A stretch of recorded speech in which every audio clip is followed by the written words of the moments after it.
Welcome, everyone. Welcome back to the program. It's your host, Danny Haifong. As you can see, I am joined by Scott Ritter, former U.S. Marine Corps intelligence officer and UN weapons inspector, and former CIA analyst Ray McGovern. Gentlemen, thank you so much for joining me today. How are you both? Okay, Good. under the circumstances. Yeah. Well, the circumstances are what we need to get to. Of course, the latest situation is that the Trump administration, the United States, is on a collision course for war with Iran after weeks of so-called protests and riots inside of Iran. The United States, under Donald Trump, has, according to the Cradle, essentially is gearing up for an attack on Iran. Informed sources in Washington, according to the Cradle, say the decision has effectively been made, with only the timing and execution still pending. And Scott, I want your comment on this. There are two major challenges, according to the administration sources: an unusual absence of aircraft carriers within the U.S. CENTCOM area of responsibility, and the vulnerability of U.S. bases to potential Iranian retaliation. So, Scott, first, what is going to happen here? The Trump administration, Donald Trump himself, has said he is ready to bring in help to the so-called protesters. And now we are hearing that there's an imminent strike, but no aircraft carriers. So how does this happen, and why is it happening? And I know you've been talking a lot about the Trump administration's essential lawlessness. This comes in a very, very deep context. So to you. Well, first of all, I want to point out that Congress, the Senate, just passed a war powers resolution saying the president couldn't go to war in Venezuela without their permission. I think it's high time they pass a war powers resolution to preempt anything this president might be doing. We don't need carriers. This will be a cruise missile. This will be a B-2 bomber. F-22, F-35 type strike. So the lack of aircraft carriers doesn't surprise me. In fact, it makes sense, because if we are dumb enough to attack, and I'll get to that in a second, any aircraft carriers in the area would be sunk. The Iranians have the ability to reach out and touch with ballistic missiles that can't be shot down. And so there's no reason for them to put these assets in place. The other thing that's going to happen, though, is that the American facilities in the region are going to get waxed. It's just preordained. And there's nothing we can do to stop it, which leads to the question, why are we doing this? The Israelis have always hinted that they had something else up their sleeves. When they did the whole drone thing, that was a huge network, took decades to install, and it was rolled up. It's dead. But the Israelis were like, we got something else. Well, they just shot that bolt. Well, that something else was the Israelis had created the ability to mobilize significant anti-demonstration riots. Now, what the Israelis were hoping is that they would pull the trigger on the riots, and while the riots reached their peak, the United States would bomb, command and control, leadership targets, basically decapitate the regime or neutralize the regime, neutralize security, and create the conditions for this unrest to spill over and become regime change worthy. That's done. That's finished. I don't care what you read on social media. The revolution is over. The Iranians have won. They've rolled it up. The Israelis shot their bolt, and the United States is too late to the game. So I think right now there's a lot of posturing by Trump to try and intimidate Iran to the negotiating table, but I don't think the Iranians are going to take that bait.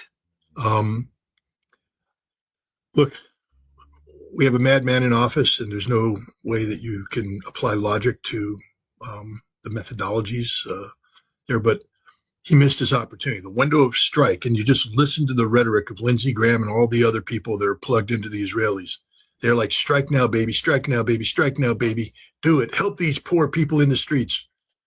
Well, Trump didn't strike. And the Israeli card has been played, and the Iranians trumped it. So I hesitate to say anything, but I'm not putting money on the United States bombing Iran anytime soon. At least not the attack that Trump is talking about is a regime change attack. It's an attack to kill Khomeini, kill Pezeshkian, to kill the Republican Guard, a similar attack that the Israelis did in June 12th. But the Iranians aren't asleep at the wheel this time. I think you'll find that their leadership is buried in bunkers, scattered, with plans in place for, redundancy. And the other thing is their ballistic missile forces now are fully mobilized and ready to strike. And these are the good stuff. They used all the bad stuff earlier. They got the good stuff now, and the good stuff will come down day one, and it will take Israel off the map, and it will take American facilities off the map, and thousands of Americans will die. And Donald Trump will have to live with that legacy. And I hope that Tulsi Gabbard, who was cut out of Venezuela, is sending him repeated memos saying, don't do this. We'll see. Yeah, well, Ray, I want to kick it to you, but let me first play what Donald Trump said exactly in the lead up to this strike threat. Business went through the roof.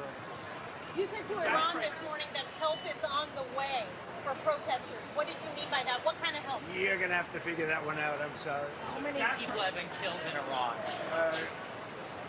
Nobody's been able to give me an accurate number. I have heard numbers from everything's a lot. One is a lot. But I've heard numbers much lower, and I've heard numbers much higher. We'll be. So, Ray, that's what Donald Trump is saying. And so anything that you want to respond to with regard to what Scott said and Trump's threats of a strike?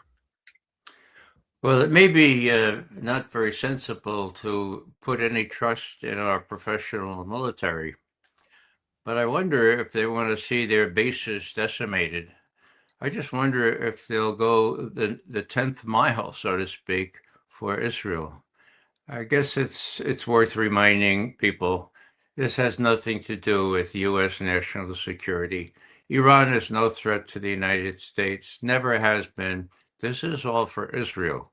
Now, it all depends on whether Trump is so wedded to Netanyahu, not only for genocide, my God, not only for forced starvation, but for sacrificing U.S. troops as well as other troops in a fool's errand.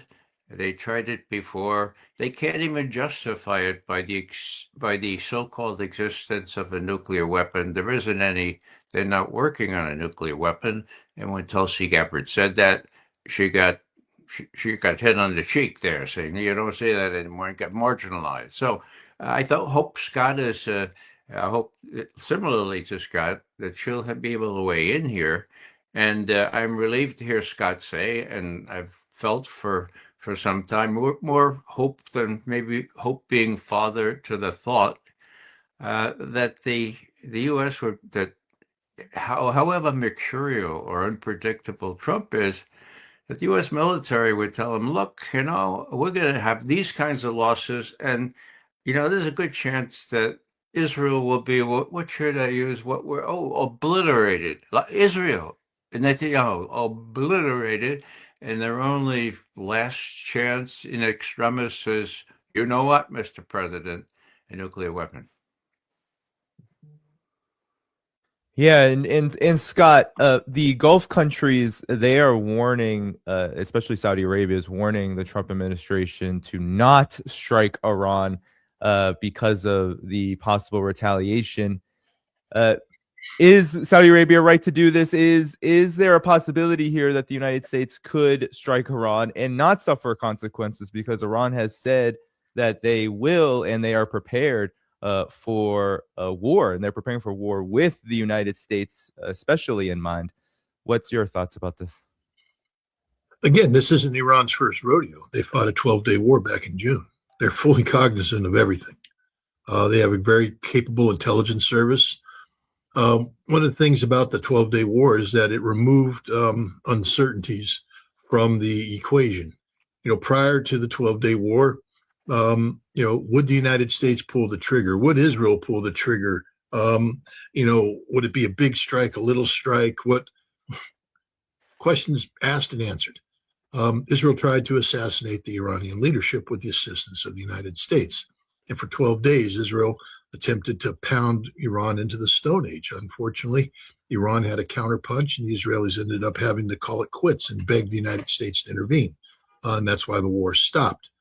But there's no more questions. I mean, I can't imagine an Iranian intelligence officer getting up in front of his command and giving out courses of action that's, start with the premise. We're uncertain what the United States and Israel seek to achieve here. And we don't know that if they initiated military action, if it would be a decisive blow or would it be hybrid warfare? No, he'd be fired on the spot. You have to come in and say, we know exactly what they're going to do. It's a decapitation strike designed to empower the protesters. Now, we've crushed the protesters, but be prepared for a decapitation strike across the board. We need to be ready for this, and we need to be ready to launch on warning.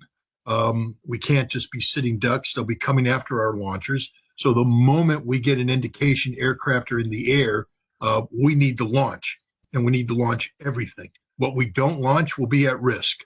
I mean, these are the kind of things, the factors that go into military planning that are no longer in question, in doubt. And so I think the Iranians are very professional. They understand the region. They understand what's at stake here. And time is not on their side. They need to knock Israel out of the fight up front, and they need to give the United States the biggest possible bloody nose there is, in hopes that the United States takes a step back and says, we don't want to continue this.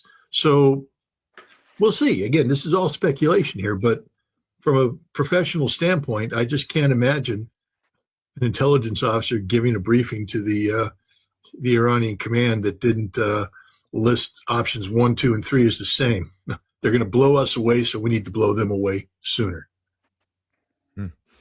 Yeah, and Ray, we have the president of the United States right now openly calling for regime change and openly supporting forces of regime change. This is what he put on his Truth Social. Iranian patriots, keep protesting, take over your institutions, save the names of the killers and abusers. They will pay a big price. I've canceled all meetings with Iranian officials until the senseless killing of protesters stops. Help is on its way. MAGA, President Donald Trump. Ray, your thoughts on this situation as it is cascading and really descending into something quite ugly? Is MAGA make Iran great again? Is that what MAGA stands for? It could be, but there's another state that starts with an I, Israel. Anyway, but that's that's neither here nor there. But yes, I think he is actually referring to Iran here. This is juvenile stuff. The problem is that it is Trump, and he is the president of the United States, and he does have his fingers on the nuclear codes. My God. That's why everyone from Putin to Xi and other sensible people try not to enrage him, try not to give him any chance to retaliate against them. Now, to predict what he's going to do is sort of a difficult chore because he is by definition unpredictable. But the Iranians have made it very clear that they're prepared, and I think Scott is quite right. If Trump prevails and he gets this General Dan, what is it? The chairman of the Joint Chiefs of Staff. Raising Cane. Yeah, Dan Cane. Oh, Raising Cane. If he gets Cane, I've watched Cane now. I mean, he's very glib and he knows exactly politically how to act. But in terms of the commander that you need, in terms right now, that would be able to say, Mr. President, this is crazy. We're going to lose this many troops. I don't know if he's that kind of guy. So that's all I'll say on that. It's come to a head. But let's hope, let's expect that some will raise the issues and say, look, Mr. Trump, this is really a bad idea. Venezuela, bad idea, but this is a really, really bad idea. All right. I mean, we just got into 2026. Donald Trump, the United States, conducted that war crime, the kidnapping of Nicolas Maduro. Now we are here, Scott. We are here talking about the threat and the preparations the U.S. is making toward an attack on Iran. And U.S. CENTCOM came out today, as of January 13th, talking about this new air defense operations cell in Qatar, talking about how U.S. and regional partners opened a new coordination cell at Al Udeid Air Base in Qatar to enhance integrated air and missile defenses on January 12th. Scott, what does this mean? And how much does this have to do with these preparations with Iran, do you think? I think it has everything to do with the preparations with Iran. It's posturing. Let's just be honest. Air defense capability is the air defense capability that you have, the technology. No amount of operation cells and coordination and, integrated this, integrated that is going to change the fact that we don't have air defense systems capable of protecting our facilities from concerted Iranian ballistic missile attack. We can weave together THAAD, Patriot 3, we can weave in Aegis, and it's all, it won't work. People need to understand that the Iranians have operationally an Oreshnik type missile. It's not the Oreshnik. The Russians certainly didn't give it to the Iranians, but the Iranians, people who study the Oreshnik and the hazelnut aspect of it are rods from God. It's not the first time people have been talking about rods from God. And, the Iranians are fully aware of this technology, and they are very smart. They are certainly able to replicate the exotic ceramics that go into, making these things, the materials. My point is that this is purely posturing. This is designed to assuage the fears of the Gulf Arab states up until the moment. Remember, the Trump administration can't be trusted on anything. They're liars, straight up liars. Can't be trusted on anything. And so what the Trump administration does is deceive people up until the last minute. Like Iran, for instance, we're willing to have negotiations. Why don't you think about it over the weekend? We'll get together Monday. Oh, I'm sorry. Did Israel attack you Friday night? Too bad. Hamas, hey, we want to have negotiations about what's going on over there in Gaza. Why don't you all come to Qatar and we'll talk about it? And then, of course, they let the Israelis try to kill them. Vladimir Putin, hey, buddy, we're talking to you about Zelensky. I got Zelensky here. Hey, thanks for calling. Can you hold on the line for an hour? I'm going to go pass on this. I'll get right back to you. Don't move. And then they fire 91 drones, try and take him out. Nobody trusts the United States anymore. This is not a serious thing. First of all, with planning, you don't get together and have a master plan right off the bat. People get together, they talk, they come up with ideas. Those ideas then have to be turned into reality, meaning you have to put assets on the ground that link up. There has to be training involved, coordination, logistics, sustainability, command and control procedures, sharing of classified information. All this stuff goes in. It doesn't happen overnight. So for all the people out there saying Trump's going to attack Iran tonight, that means that whatever they're doing in Al Udeid is meaningless. Because A, they don't have the assets, but B, even if they did, they don't have time to actually turn it into something that can manifest itself realistically on the ground. So this is just posturing on the part of the Trump administration. It's meaningless. Trump can't be trusted. The United States can't be trusted. It's a sad state of affairs. Yeah, and Ray, do you buy that, there's this narrative that J.D. Vance is pushing for diplomatic talks with Iran throughout all of this? But as Scott just said, the Trump administration has been using the word diplomacy, the so-called active diplomacy, as a weapon Do you buy that this is the case right now? That's an easy one. No. What I don't buy is the notion that JD Vance or anybody else is working behind the scenes. This all comes from our media, from Washington Post, the CIA asset, which is called the New York Times. You can't believe anything you read there. So, no, I don't know if there's any stock to be put into what J.D. Vance said, given the fact that he lies about internal things too, saying that women in Minnesota deserve to be, or whatever he said about it was just awful.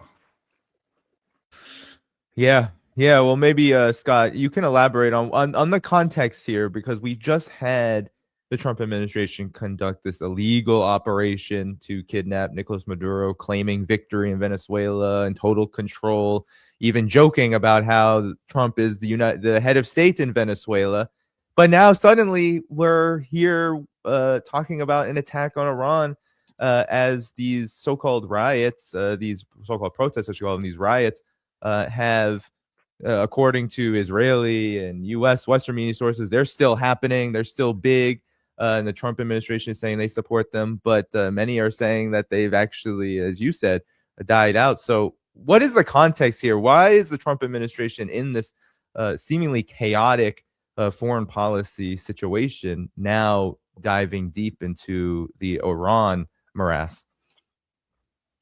Well, I don't think Iran was on their radar, to be honest. Excuse me, I just have to get a shout out to Berg Sprangari.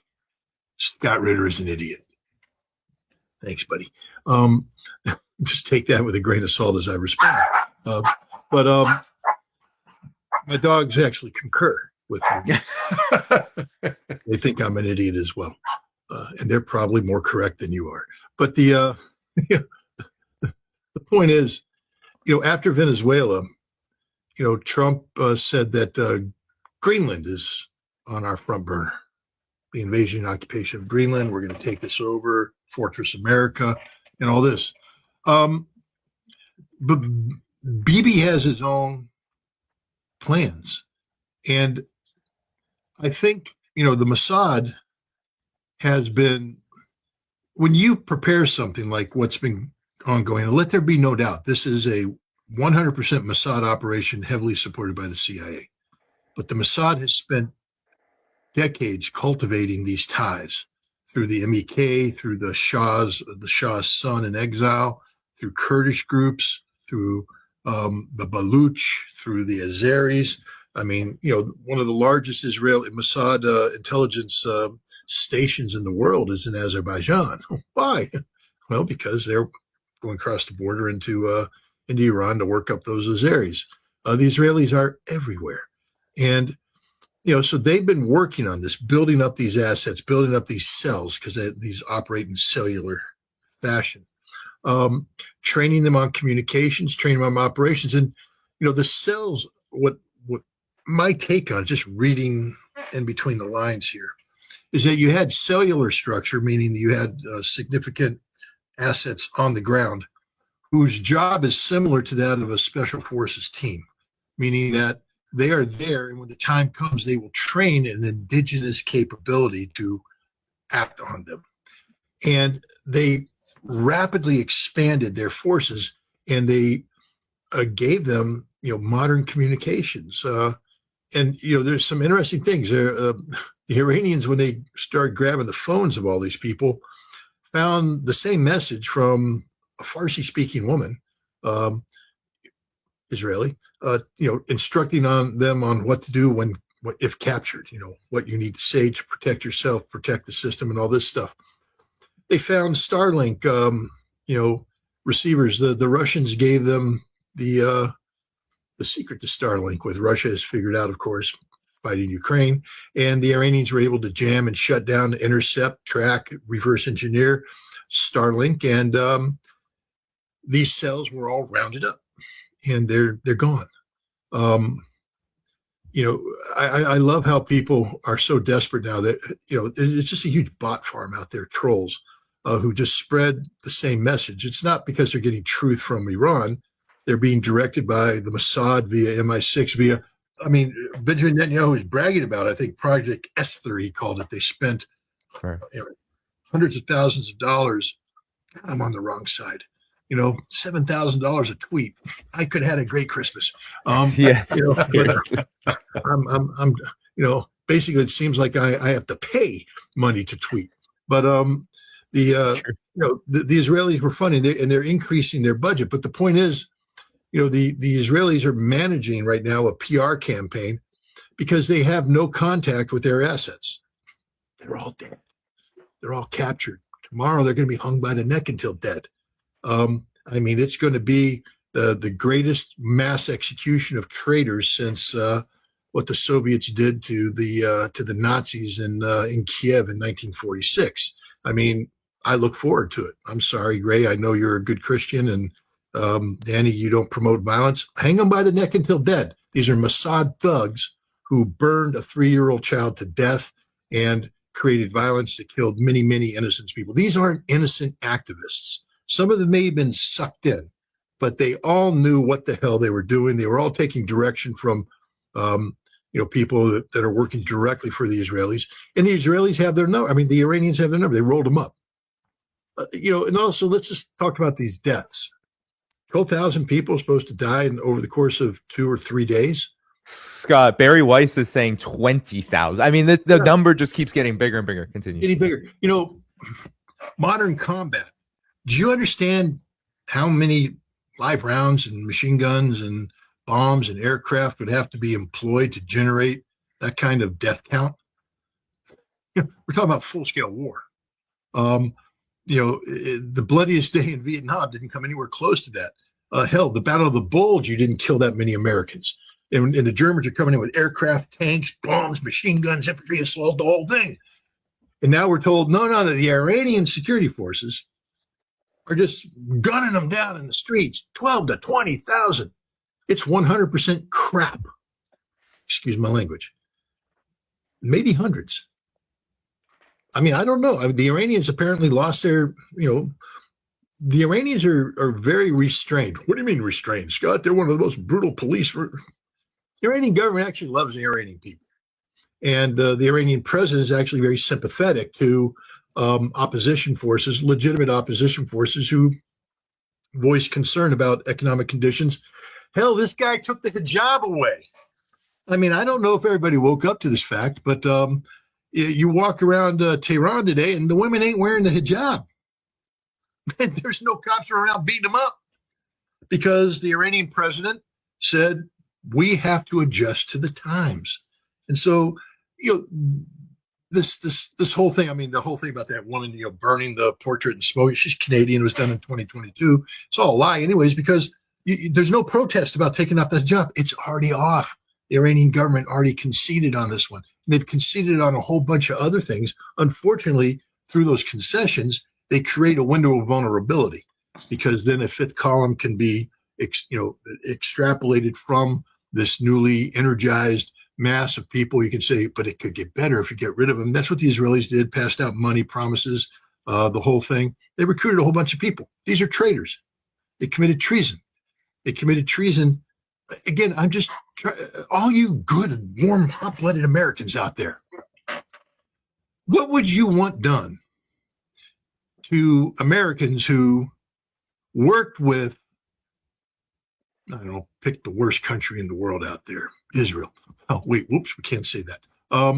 Worked with a hostile country to the United States, not to just collect information, but to come to the streets, burn down your police stations, burn down your fire departments, murder your women, murder your children, rampage through, basically declare war on your country.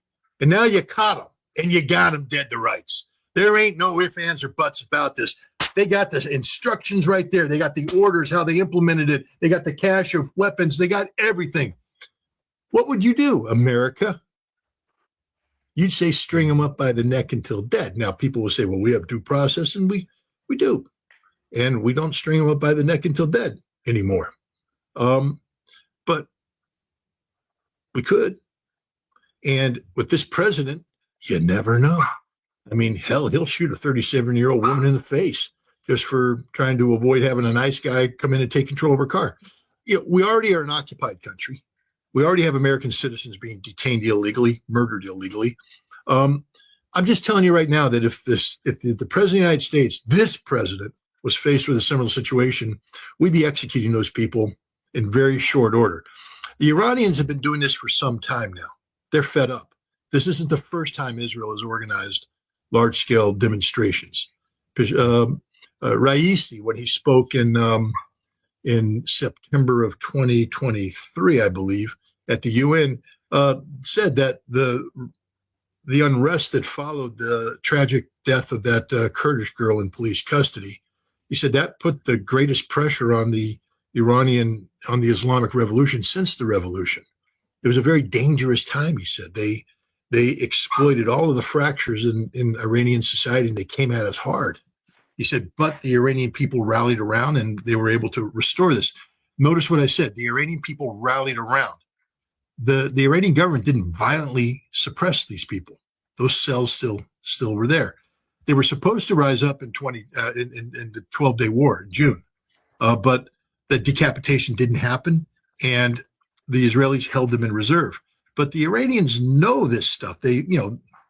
All those drone operators they caught, they're dead. They got hung, as they deserve to. And now they've caught all the people who committed murder on behalf of Israel. Israel just lost the lion's share of its assets. And this is why Israel's panicking right now, because if Trump doesn't attack, then Israel won't be able to do this again. This was supposed to be the big move. This is supposed to be the regime change. The theocracy is not supposed to exist very soon. Now Israel's looking around saying, America missed the window of opportunity. It's too late. And, but the Iranian government finally, I believe, woke up to the fact that you have to eradicate these cells. You can't play soft. You can't slap a wrist. You can't hang a few. You have to kill them all. And I think that's what they're doing right now. And I don't think the Iranian people are losing too much sleep over this. The Israelis are, and the pro-Israeli faction in the United States are losing a lot of sleep. But, they've had large-scale demonstrations in Iran with millions of people in the street demonstrating for the regime. It's over. The Israelis lost. Yeah. Ray. Yeah, it just brings to mind the timing again. Netanyahu was in Mar-a-Lago over the holidays, right? It was after that things got hot and heavy, it seems to me, if memory serves.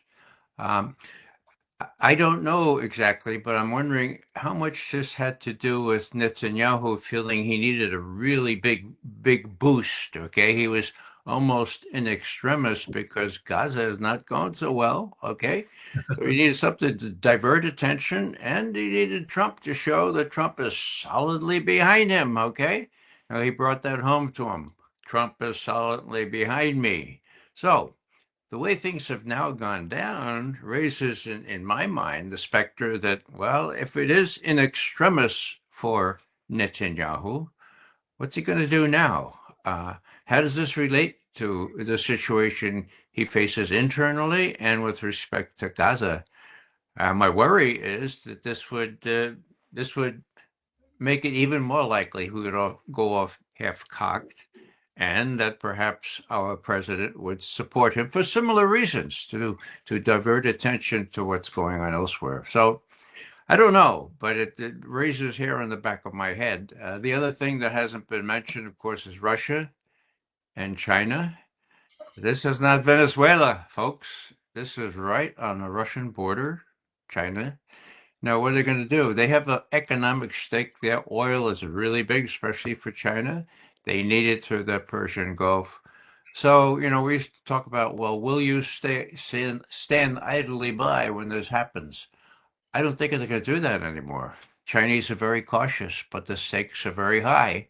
And I think that both China and Russia, having discrete separate contacts with the United States, subliminal ones, but really, really better ones than the Biden administration ever had, that they're talking to Trump and saying, "Look, you're in trouble enough. We're winning in Ukraine. We don't need something right on our border. Ukraine is bad enough. So think about it. Think about it real strongly." Yeah, and great points, right? Scott, I wanted maybe we can spend some time now talking about the consequences. As we are talking, more and more news is rolling in, and I think it would be helpful for the audience to know what the consequences of a war with Iran would be, because now we're even having, and this is surprising to me, this just broke. Israeli and Arab officials have privately suggested the U.S. hold off on Iran strikes. Israeli officials have suggested the Trump administration delay large-scale strikes until the Iranian regime is even more strained, while one Arab official said there's a lack of enthusiasm from the neighborhood for American military action right now. But Scott, there are people who are very enthusiastic about a war with Iran. Here was Lindsey Graham in front of Zionist donors, actually, as the announcement that Trump might attack Iran imminently. Here's what he said. I don't know what, but this might be the night. It's just a matter of time now. It's just a matter of time. Why is it just a matter of time? And you know what I'm talking about, don't you? This tyrannical regime needs to end.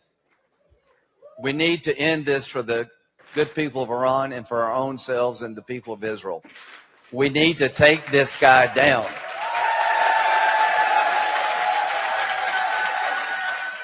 He needs to leave standing up or laying down.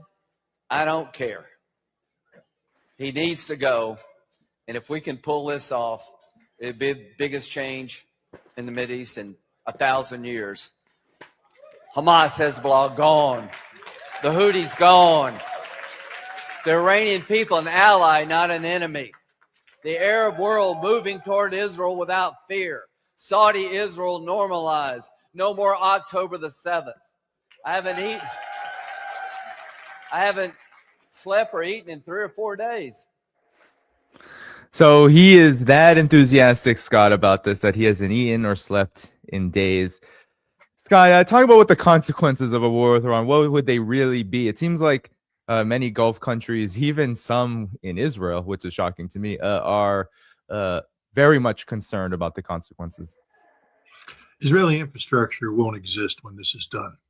The Iranians made some clear targeting messaging near the end of the conflict, striking oil refining capabilities, striking some energy production facilities, and then proving they can hit with pinpoint accuracy very specific targets. So they took out, an office here, an office there. To the average onlooker, it was like, oh, well, that's just one missile hitting in a random spot in Tel Aviv. To the Israelis, they went, damn, they hit exactly where that thing was that we were doing.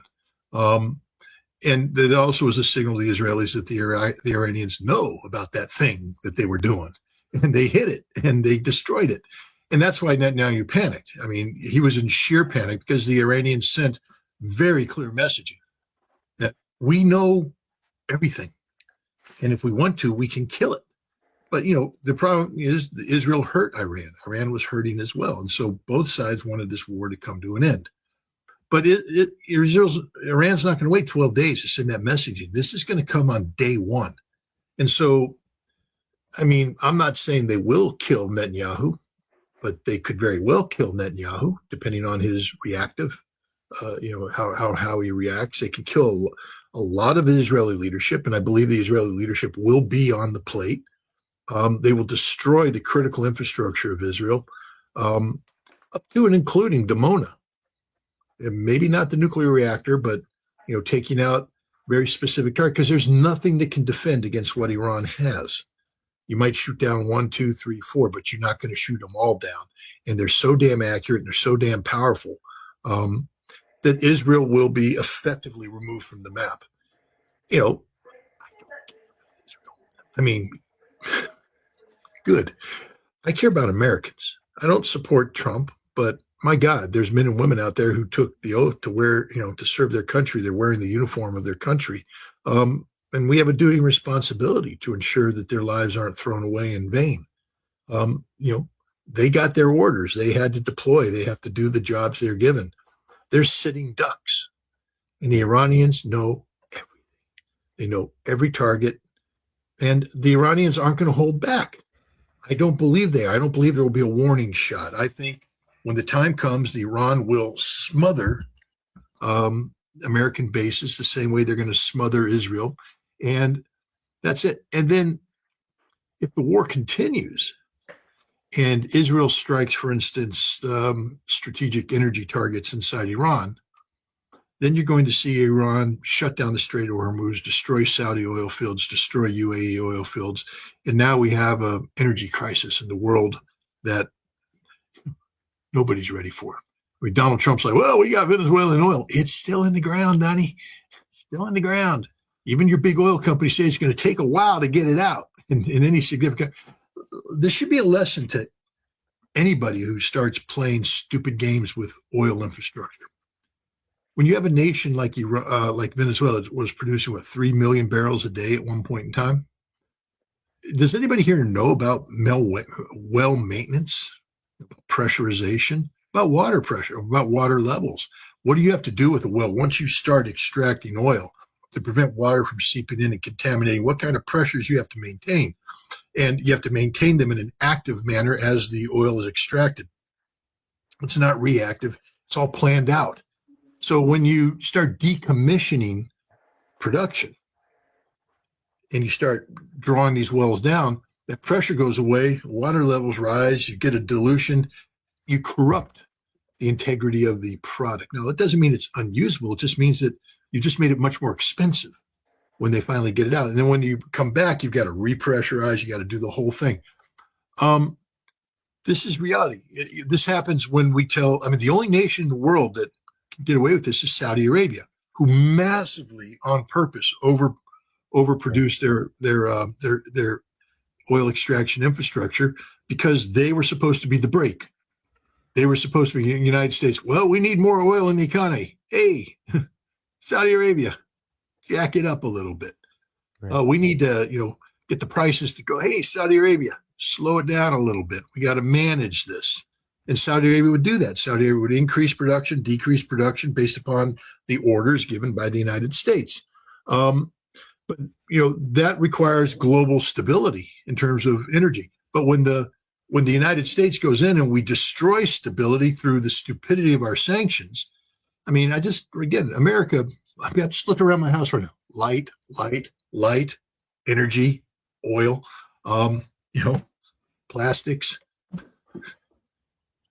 oil. Oil is everywhere. Oil is in everything we have here. Oil just doesn't go to producing gasoline. Oil makes modern life possible. We need a lot of it on a sustainable fashion. And the stupidity of America's policies are designed to deny oil to the market. Now, we produce our own oil, but the price will go up. I don't know about the average American out there, but, my bank account is extraordinarily finite. And when prices go up and my income doesn't match it, that means that I'm buying less with what I earn. And when you start increasing the price of oil, all prices go up. It has a cascading impact. This is our future, guys. They're going to kill thousands of Americans, tens of thousands of Israelis, fundamentally alter the Middle East economy like you've never seen. And the blowback to our economy and the global economy will be disastrous. Merry Christmas. I hope you enjoyed it, because next Christmas, you may not be able to do what you did. This is Donald Trump. This is the most evil man on the planet, the most dangerous man in the world, and this is what he's doing today. You don't buy into this crap about the evil Iranian regime. Look, the one time, when Ahmadinejad was elected president, I bought in sort of to the, Ahmadinejad, bad guy. But then I went to Iran to investigate. This is during Ahmadinejad's time. These are the most wonderful people in the world. They're peace-loving. They are friendly. They love Americans. They've just bent over backwards to be hospitable. They're highly educated. They're modern. We're so like, we're Americans. Our standard of living. Go to Iran, guys. Take a look at their standard of living.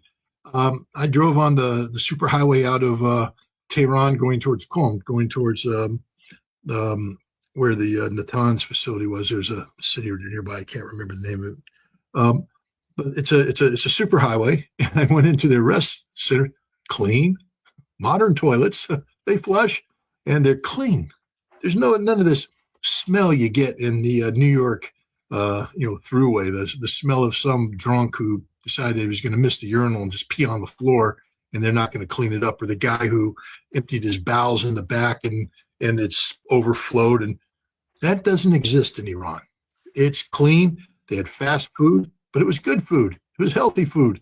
The idea that the Iranians are backwards, that that they're looking to the West for a superior way of life is absurd in the extreme. I've been to Iran, and I would dare say that 99.99% of the people out there who are slamming Iran today have never been to Iran, and they don't know the reality of Iran. Yeah, right too.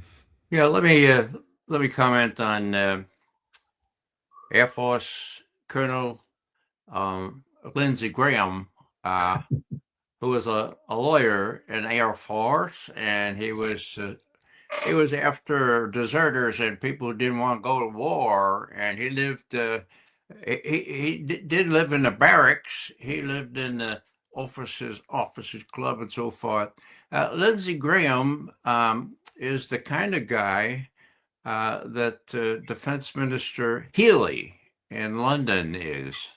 And I just want to kind of put a reality to this, because although the Russian Foreign Ministry spokeswoman Maria Zakharova is the consummate diplomat, every now and then she loses it, okay?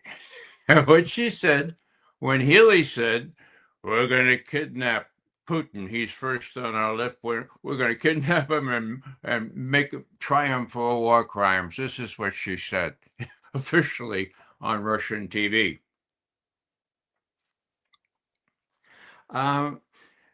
Defense Secretary John Healy, his remarks are, and I quote, "the wet dreams of British perverts," period, quote. Okay. So now you have this kind of thing with Lindsey Graham. You have this kind of thing from Central Casting, Dick Tracy type, Trin Pete Hegseth.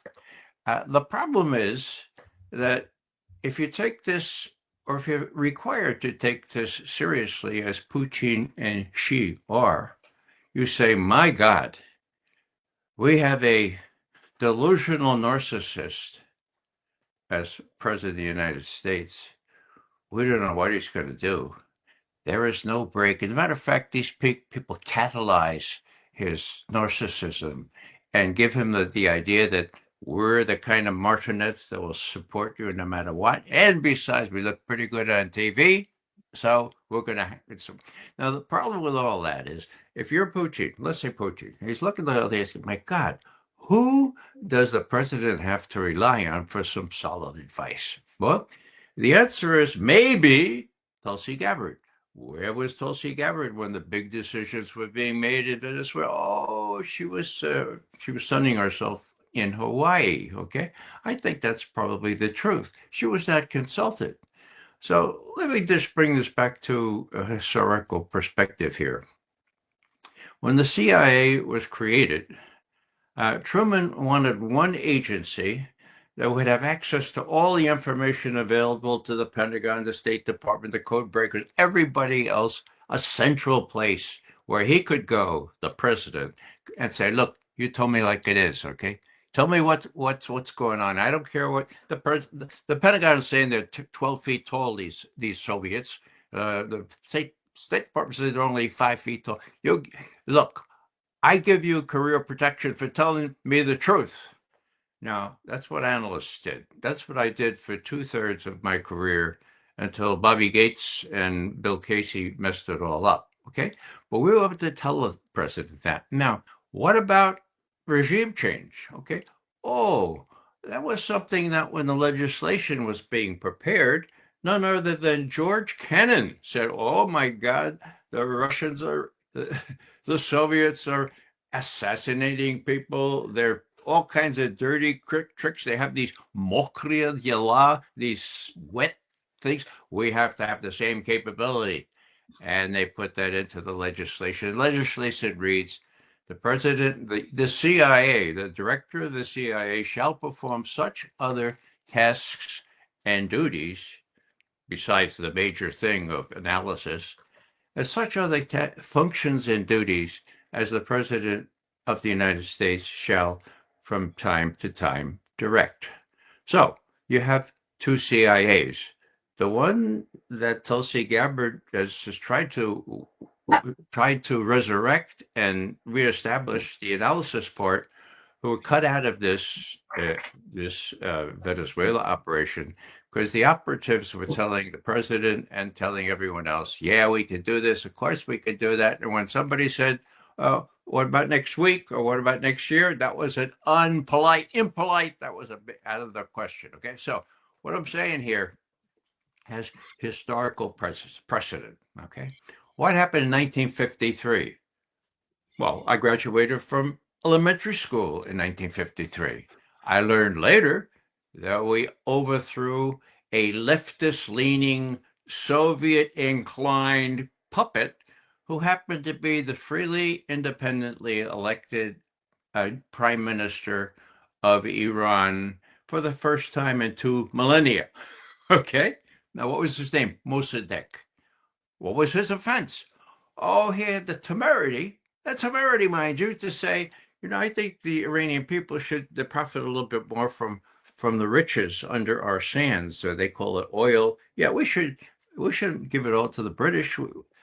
And now the British, MI6, took the fledgling CIA, mind you, just 1953, by the shoulder and said, no, you young guys, you have to understand, this is what you do when an upstart in the third world thinks that the oil underneath his soil belongs to him. And there was a terrible coup in. So the next year they did Guatemala. They've been doing this all the time. Now, what I'm trying to say here is that this is in the legislation.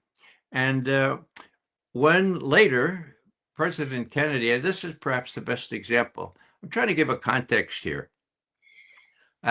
When Kennedy came into office, they briefed him on the Bay of Pigs, that all these rebel forces that had trained really well in Guatemala, elsewhere, they're going to invade Cuba. And guess what, Mr. President Kennedy? The Fidel Castro is going to fall because there'll be a public insurrection and we'll get rid of those communists in Cuba. Okay.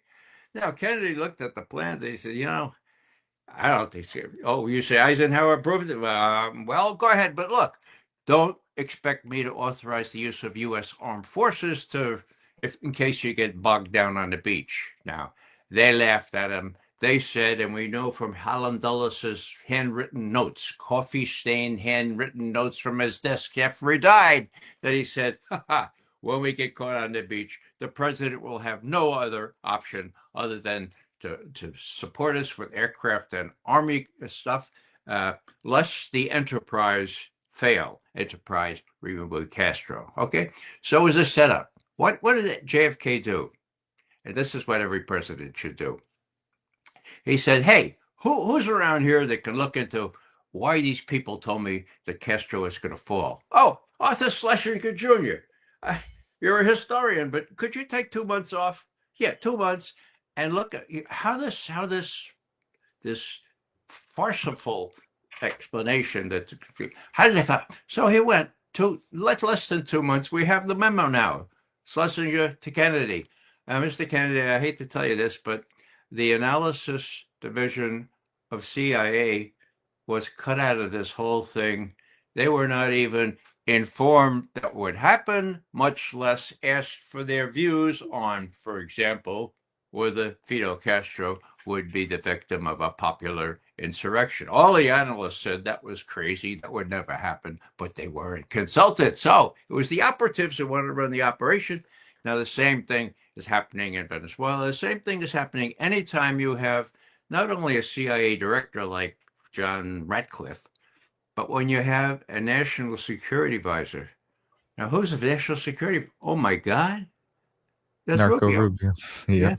Now Rubio is also the Secretary of State, but national security advisor gives you the ability, the duty really, to funnel things into the president. You can be very selective, and a lot of what Trump has been led to believe comes from Rubio for sure. So all I'm saying here is that needs to be fixed. And will it be fixed? Well, one hope springs eternally, but when Tulsi Gabbard proves to have been right about this kind of thing, when her memos from her analysts on Venezuela can be dug out of the computers, I think there's a chance that there'll be a reckoning, and especially if Venezuela becomes the United States' new Vietnam, and I'm pretty sure it will, unless they stop it right now. Then maybe, just maybe, people come to their senses, realize there are two CIAs, separate them out, give the operations people to the Pentagon where it should be, and let the intelligence people do the analysis and come up with what Truman called several times untreated intelligence, which means tell me like it is, don't flavor it, don't distort it. And last thing I'll say is that the worst crime, and I saw it, and so did Scott, on Iraq, okay? We know that on July 20th, 2002, the head of MI6, Sir Richard Dearlove, came to Langley to ask George Tenet, the director of Central Intelligence, what does Bush really plan to do? Now, Tony Blair talks to him every week, but, it's not the same as... So Tony asked me to come, what are you going to do? And when Blair went back to brief, when Sir Richard Dearlove went back to brief Blair, we have the minutes of that meeting, and it says the operative sentence, the operative paragraph, Bush has decided to invade Iraq on the pretense of weapons of mass destruction and terrorism. Translation, we're going to say he has weapons of mass destruction, and then he's going to give them to terrorists. We're going to associate Saddam Hussein with 9/11. It will work like a charge, and then the crowning sentence. But the facts and the analysis is being shaped around the policy. So Blair knew that, Tenet knew that, and they did it anyway. And my saddest time is watching my former colleagues who were participants in that fraud get meritorious step increases and prizes for fashioning a national intelligence estimate that was fraudulent from the get-go, and which they knew was fraudulent, all to please the Vice President of the United States, Dick Cheney. May he rest in peace forever. Yeah. Well, quickly, before we get to the final story on Russia, Ukraine, Scott and Ray, speaking of history, if you can just comment on this, one of the big things that one of the big things about this regime change operation, or attempted one, is the support that the United States and now the Trump administration openly supporting the grandson of the Shah, Reza Pahlavi. And according to sources, Steve Witkoff met with Reza Pahlavi privately. And so maybe you can help us out with a bit of a history lesson briefly on what does this say? I mean, what is this? We have with the United States meeting openly with someone not even in the country, with a deep, deep history, a family history with Iran that is very dark. What does this say about the Trump administration and U.S. foreign policy right now, Scott? It's the foreign policy of a madman and the foreign policy of a bully. Look, why would first of all, who is Steve Witkoff? He's a special envoy. He's not an expert on anything except maybe New York State real estate and Donald Trump. Donald Trump trusts him. That's the thing. But this isn't a guy that can go and have a back channel communication and get deep insights and then sit down and, based upon his own extensive experience, shape something together that would be, useful to the president. He's there just for show. He's meeting with, the Shah's son, this crown prince who, claims the throne. There's nothing substantive in this meeting. Witkoff is incapable of substantive dialogue. He is superficial in the extreme. So he's just going through the motions of creating an image, a perception that the United States is actively working with this guy who Israel is using to orchestrate this social media campaign to promote him as a potential successor to the supreme leader. It also says that the United States isn't serious. Look, if I were the crown prince, I'd be like, I don't want Steve Witkoff. I want the national security advisor. I want Marco Rubio. I want, Pete Hegseth. I want somebody who actually can, that's a policy maker. Witkoff's not a policy maker. He's not even a policy implementer. He's a policy, he's the coat of wax you put on your car. He's not serious. He's not a serious person. So it doesn't tell me anything other than the fact that the Trump administration just isn't serious. It's not serious about doing this right. The fact of the matter is, Donald Trump is a prisoner of the CIA. They are running everything. I don't want to jump the gun in Russia, but I'll just say this, and maybe it's a good segue into Russia. The CIA has been at war with Russia forever, when it was the Soviet Union. That's our job. That's our job. Yeah. That's right. Ray was an analyst, and your job was to ascertain the truth and brief people about Russia, but mainly you were looking for vulnerabilities that could be exploited, or strengths that needed to be countered. You weren't evaluating Russia from the friendship factor.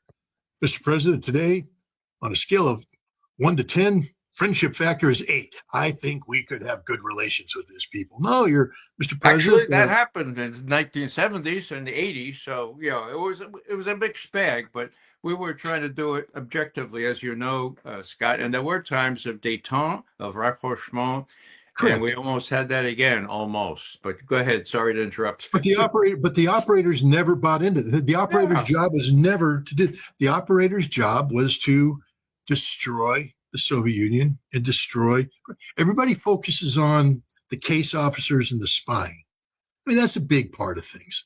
But you do know that the CIA is responsible for the largest non-nuclear explosion in history, and that's the sabotage of a Russian gas line. Oh, a Soviet gas line. This is what the CIA does. They are a destructive force. And on Russia, they have been seeking to bring down, having brought down the Soviet Union, the decade of the 1990s, the CIA was just positioning the United States to keep the knee on the throat. We were very close to Boris Yeltsin. Our assets were everywhere, and our job was to manage him, to keep Russia down, to weaken them. And when we were having trouble weakening Russia, we then went and we created a conflict in Chechnya by pouring in Wahhabists, outside influencers, etc., both in the 90s, later in the early 2000s. And then we started sending people off to Kazan, in the Tatar Republic to try and get them to break away, to Ufa and Bashkir to get the Muslims to break. We tried to turn the Muslims against the Russians. This was the CIA's job. This is what they were trying to do, regime change. And they've never been given the off switch. Never. The whole Navalny thing is a giant CIA setup, straight up. They worked with the British. You got Navalny's campaign manager meeting with a British spy out of the embassy, asking for $10 million.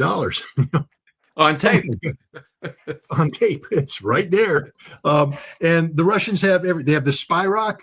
Remember the spy rock, where the British would come by and download messages, and then Russians would come by with their little phone and upload messages, and the Russians went, why don't we monitor this for a while? So they're getting all the information. Guys coming in going, we need $5 million. And the British coming in going, all right, you'll find the $5 million here. And then the people get that and start heading, and they get nabbed by the FSB, who say, okay, now you got to play the game along. And they drug it until they got the whole thing laid out. The Russians rolled up our own networks. I mean, there's the Foley, who the stupidity. The CIA is not there to promote friendship; they're there to destroy. And with Ukraine, when Ukraine came along in 2014, 2015, the CIA was given the job of preparing for war, and they prepared the Ukrainians for deep strikes. They worked with the British to identify deep cellular structures within Russia that could be mobilized to support things like, building a drone factory and sending trucks out to have drones come up and attack strategic bombers. And the CIA is actively plotting not only to destroy Russian oil infrastructure, they admit it. The CIA, Ray called it out. The New York Times is just the mouthpiece of the CIA. They literally colluded with the CIA on a covert operation that's attacking a nuclear-armed superpower. And admitting it, bragging about it. I believe the timing of that was supposed to be linked to a 91 drone attack on Putin's residence, which we know now they were attacking the residence because the Russians had the chip. But the point is, this is what the CIA is doing. Now, for a while there, I thought that this was a rogue operation because Trump, I'll be the first one to say, I thought Trump was serious about peace with Russia. I really did think that he was serious about peace with Russia. It turns out he was never serious about peace with Russia. That peace with Russia was always a setup. That Donald Trump's objectives have been aligned with the CIA objectives from day one in this administration to bring down the regime of Vladimir Putin. Straight up, bring it down. When John Ratcliffe in May of last year put out his 5-page whitewashing of Julian Garganis, the former national intelligence officer of that, he basically said, "Oh, yeah, she was there when the intelligence community's attack on Trump took place, but she didn't have anything to do with it. She was hands off." Meanwhile, Tulsi Gabbard, the director of national intelligence, is getting ready to declassify, Matt Gaetz's report. Not Matt Gaetz, I forget who the California congressman, can't remember his name, but he did a report that was just belittled by the Obama administration. Turns out he was on to something because he basically said these people hate Donald Trump and they cooked up information to frame Donald Trump. And the person that was behind this was Julian Garganis. Now, so as soon as she published this thing, they put her out into the pasture. She was still CIA, but she was off at a think tank doing think tank stuff. They brought her back. Radcliffe brought her back. Why? She was the person on Air Force One briefing Donald Trump as he flew to Alaska to meet Vladimir Putin. Now, when I heard that, when I found that out, I'm like, wait a minute. She's a known hater of Trump, but worse, she's a hater of Putin. Why would you have a Putin hater briefing the president on the eve of a mission that's supposed to be peace to create the spirit of Alaska? Because it was all a setup, and Donald Trump was in on the setup, straight up in on the setup. He has been targeting Vladimir Putin from day one. Alaska was a fraud. Alaska was designed to create the idea that things could get better. Kirill Dmitriev, meeting with Steve Witkoff. Man, we can lift sanctions and make billions, trillions of dollars. We can build a tunnel. We can connect Alaska with Siberia, baby. Build this tunnel. We can do everything. And everybody's going to be so rich. It's going to be crazy. And the Russians went, cool. And they started planning cells. Governors would have planning cells. But the problem is when you do that, people start counting their money before it's in the bank. They sit there and go, holy cow, if they lift this and America comes in and we get deep, oh, baby, we get that oil out. We can put it on the, man, I'm already driving my Maserati. I got the Dacia that I'm going to go to Dubai. I'm spending all this money. That's what the whole purpose was. It's mental warfare. And then at the appropriate time, Donald Trump goes, yeah, no, we're going to double down, sanction Rosneft, sanction Lukoil, and it's all Vladimir Putin's fault. Everybody, all those Russians that were spending the money go, damn it, Putin, that's the goal. damn it, Putin, to get him up there. They tried to kill Vladimir Putin. Straight up. We know there's no ifs, ands, or buts. The chip they turned over to the United States has the exact coordinates of the residents on it.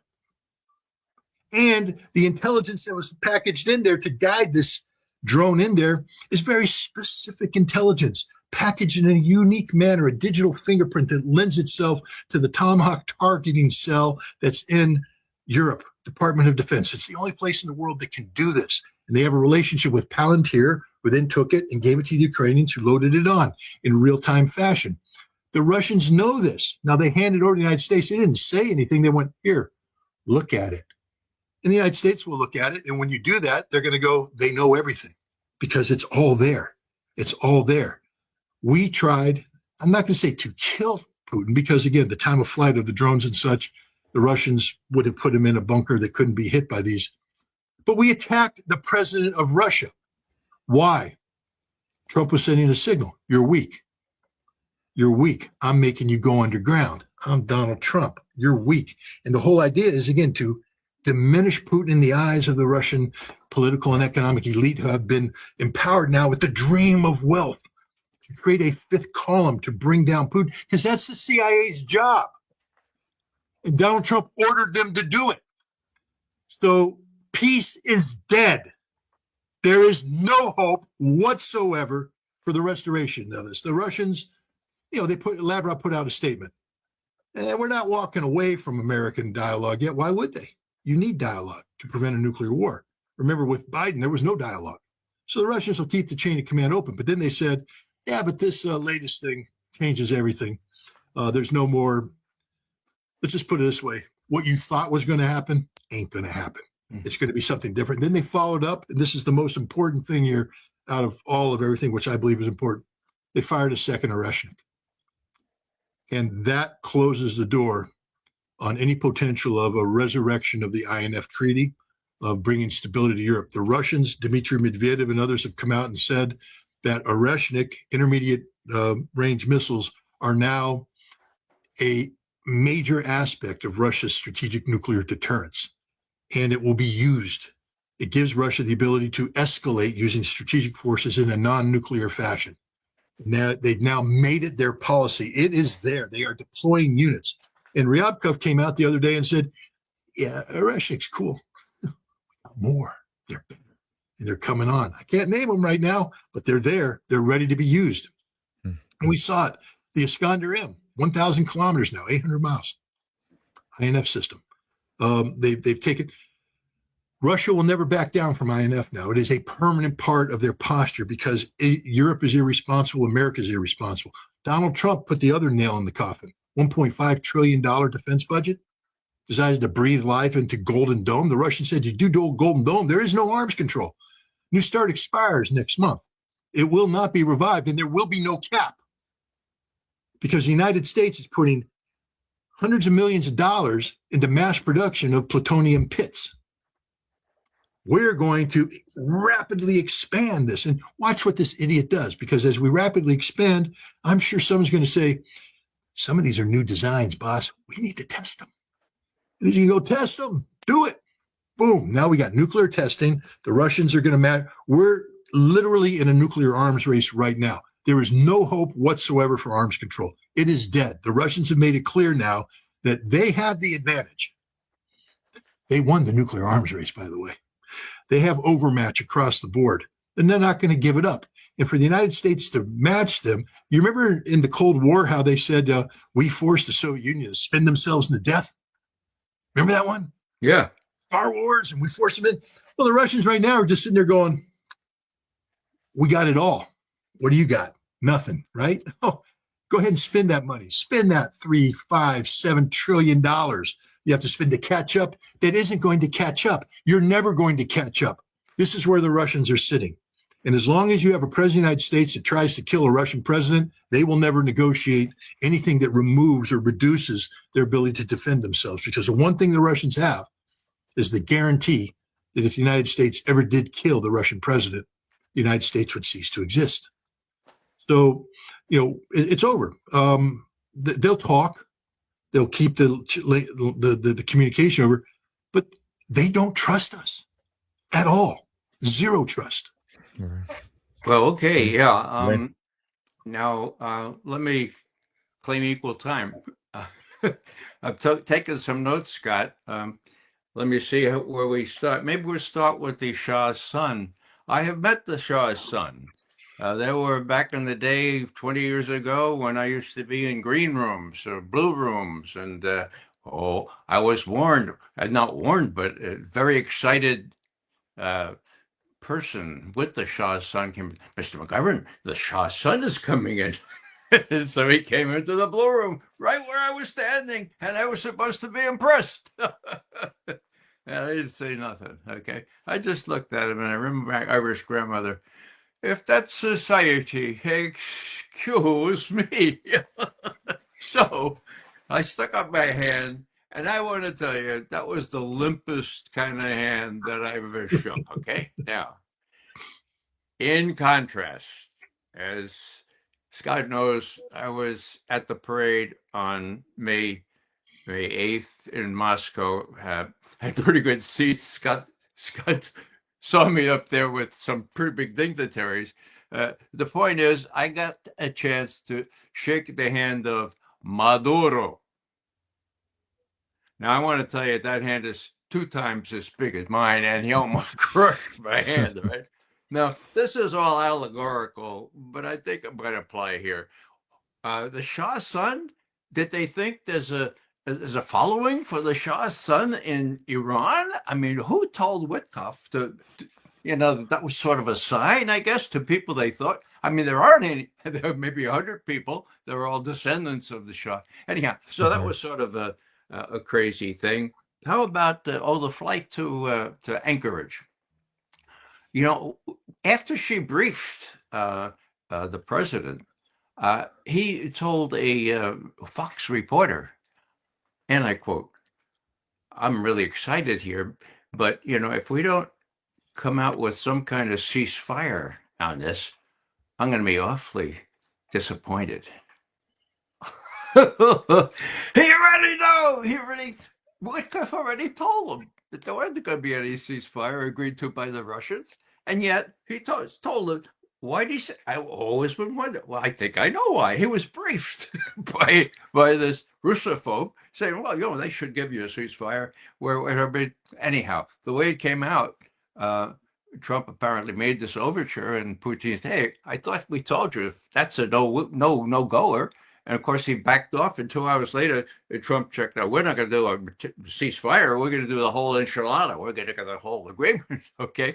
The other part of the agreement, which people don't really remember, is that Trump agreed to sit on Zelensky and the European 7 dwarfs. Okay. Now, indeed, Trump convened the 7 dwarfs 3 days after Anchorage, and they sat before him as if before a tutor in the White House. And in the midst of it, Trump said, "Oh, sorry, Putin's given me a call. Would you please leave, please? I'll let you know when you can come back. Maybe 20 minutes ago." Yeah, okay. So he thought that would give these guys the message. It didn't. And so Trump was unable to fulfill his pledge to Putin to rein Zelensky in and his compatriots in Europe and make sure they don't put the kibosh on an agreement toward a real reconciliation or a real agreement on Ukraine. So that was the Anchorage agreement, and I think that was something that Trump blessed, and actually the evidence is clear that he put Witkoff, and I don't share Scott's view of Witkoff. I think he doesn't know much about foreign relations, but he's a damn good negotiator. Don't ask me, ask Vladimir Putin, who has seen him, I think, 7 or 8 times, sometimes one time for over 4 hours. So let me just continue this sort of thing. What else the other thing I want to say was, Scott, you're referring to the big gas explosion in Siberia, right? That where we sabotage. Yeah. Well, you know who wrote a term paper about that? You? A guy named Anthony Blinken. Oh, okay. you know about that, yeah. It's all laid out there. And of course, Blinken, after Nord Stream was blown up, Yeah. or said, "Oh, this is a wonderful opportunity for economic advancement for us in America. America first." So, okay, is there anything else? Yeah, just this. Well, no, I'll stop there. But Well, I'll say this. Now, Danny, I sent you one sentence. Did you have a chance to kind of put that up there, because it indicates exactly where Scott and I disagree on interpretation. Well, I'll just read the sentence. right. Right. Okay. Okay. I could read the sentence too. All right. I'll read it. How about that? Despite this attack, we have no intention to withdraw from negotiations with the U.S. However, given the utmost degeneration of the criminal Kiev regime, which has shifted to a policy of state terrorism, Russia's negotiating position will be reviewed. That was Sergei Lavrov directly after the attempted assassination of Putin. But you're Same day. So this is, in my view, the only real official reaction we have. Lavrov was told to say these things, no doubt, cleared it with Putin, and it's a two-part paragraph. And who's got the best idea on this? I don't know. But the first part says, despite this attack, we have no intention to withdraw from negotiations with the United States, period. Now, the second part is, however, adnaka, the Russians have this great word, adnaka, it means however, given the utmost degeneration of the criminal Kiev regime, which has shifted to a policy of state terrorism, Russia's negotiating position will be reviewed. I'll just add one sentence. I think it's not over until the fat lady sings, okay? Now, the fat lady, that is Putin, Lavrov, may have sung in confidential conversations with their opposite numbers in Washington. I don't know that. It's possible they say, go to hell. We're out of it. So arms control is over. But I'd like to see them say that publicly, because I would expect them to do that. Last thing, the attack on Putin's, what the Russians call the state residence there near Valdai. Okay, you're right. They have the ports now. They have that little computer, that little gizmo that they can show exactly where that drone was targeted. Now, the Russians would never give that to the United States unless, in my view, unless it proved beyond reasonable doubt that that's exactly where it was headed. Now, the U.S. has had that for 6 days, okay? Now, have they examined it? Who did they give it to? Oh, they probably gave it to the CIA. And the CIA said, do you want us to shape our analysis around the policy, Mr. Trump? Or you want to give us, the honest answer is, yeah, that was programmed right to hit the residents. But then about the technology. You know more about this than I, Scott, but I would ask, this is DOD technology. Have we not shared that with NATO? In other words, could it be that it was one of the NATO partners that put this technology in a place in Ukraine where it could be used to fire these drones out? In other words, even though it's Western technology, even though it was developed by Department of Defense here, could it be that someone else other than the CIA or the armed forces or the president gave this for it to be used in this manner? I don't know the answer to that, but I think it's a lingering question I would really like to hear your take on. Scott, We'll start with this. Lavrov's response came out the same day of the attack. Right. And that was at a time when President Trump said that he was very upset about this, that he was very angry with Zelensky if this was indeed the case. Right. After that statement was made, Trump changed his position radically. And then he called Putin a liar. He said, you're lying. Didn't happen. He didn't use those words. Literally called him a liar, Ray. No, He literally no. called him a liar. No, what he He said said, was this didn't happen. It didn't happen. It happened. The Russians get, that's the importance of this chip. You see, yeah, that was the fourth. The CIA colluded with the New York Times to publish an article about how the CIA was targeting in the most direct, intimate way possible, Russian oil infrastructure. Right. Precision strikes. Oil. Yeah. But then say it about the residents. The same drones,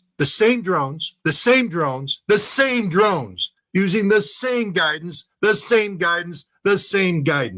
It's the same weapon. It's a CIA-run asset, the 14th Regiment, launching the same drone, using the same chips, directed by the CIA. And the CIA had been working with the New York Times on this article for days, if not weeks prior to. The timing of the release of this article is not an accident. The CIA was sending a signal. We are targeting you. Right. We are targeting you. The CIA, the chip was given to the Russians days after Trump called Putin a liar, after he said none of what the Russians are saying is true. And the CIA gave this, or the Russians gave this chip, and that chip does a couple things. That chip proves that the residence was the target. There's no doubt about it. But given this drone, and the way this drone, Palantir, this drone is a drone jointly produced by the Germans and the Ukrainians. Right. The guidance system is actually a German chip produced by Germany. But Palantir is responsible for the targeting, not the German government. Palantir does the targeting. Okay. And Palantir says that they get commercially available intelligence that they then blend with intelligence given to the Ukrainians by NATO. By whomever. They didn't say NATO. By whomever. And it's blended in. The assumption is supposed to be Germany, NATO, all this. But here's the thing. The technology that's being used, which is AI-driven technology, mirrors that of the Tomahawk guidance system, but slowed down because you're in a drone. But basically, there's no GPS. The thing gets launched in a trajectory. Halfway through, it does a course correction based upon timing. It'll turn on either radar or a camera. It will take an image that is then matched with data stored in the drone, and it'll align itself and keep going. But there's other data that comes in. Wind speed, weather conditions, the guidance that they go around the air defense networks. This is stuff that's only collected. It's not collected by commercially available resources. Right. And the specificity of the information can only be collected by the United States. And the way it was packaged, the way it was packaged itself is a unique signature. Remember, the Russians have complete Tomahawk missiles. You know, the ones we fired into Syria that sort of ended up in a field? So the Tomahawk guidance system is not unfamiliar to the Russians. And those Tomahawks that were fired received their digital targeting packet from the DoD activity in Europe. They're the ones who make it up. And they're the ones who send it out via classified communication means to the various ships that then program it up. Yeah. Is that so NATO? The Russians have the digital signature. NATO can't do this. NATO cannot do this. Only the United States can do this. The United States gives it to NATO. We don't. We don't give it to NATO. Okay. So NATO has no way of using the kind of U.S.-specific technology that you described, and no way to give that to the Ukrainians. NATO has Scalp missiles. NATO has Storm Shadow missiles. NATO has the German Taurus that hasn't been provided. Right. But the specific targeting system is they're different targeting systems that use different inputs. The digital fingerprint of this chip is a DoD digital fingerprint. And that was given, there's a reason why they gave it to the Americans. They didn't give it to the Americans to point the finger at Germany. They didn't give it to the Americans to point the finger at France or the United Kingdom. They gave it to the Americans to point the finger at Donald Trump who lied to them, straight up lied to them. And they now know that he tried to kill the president of Russia. That's what they know. Now you say you'd like them to make a statement. Let me give you a following statement that the Russians have made. When I was in Russia in November, I met with the Gorky Institute. That's a group out of St. Petersburg. Karen Knissel, the former foreign minister of Austria, runs it, and it's in close collaboration with the Russian foreign ministry. And we were at that time trying to figure out how we could put arms control on the agenda. The Russian government made it clear, very clear to me, that they weren't going to talk about arms control. They weren't going to talk about Oreshnik. They weren't going to talk about nuclear anything. That was all hushed up because of the close communications that were supposed to be taking place with the United States on this issue. Meanwhile, while they're waiting for that, Lavrov's saying, they ain't picking up the phone. We're waiting here. We're ready. They ain't picking up the phone. Nobody's talking to us. But we did come up with a thing where we were going to do mock negotiations. And the idea of the mock negotiations was to go through the processes of problem solving related to the various issues related to New START extension, INF, ABM. And the Russian government went, we like that idea. That's a good idea. Because that's not making policy, but that's getting it out there. That's moving it forward in a positive way. We're going to do it in St. Petersburg, bring a similar thing parallel to the United States, have these two things together so you could deliver packets of information to the foreign ministry and the State Department. And they were all on board. They just pulled the plug. They said, we ain't doing arms control.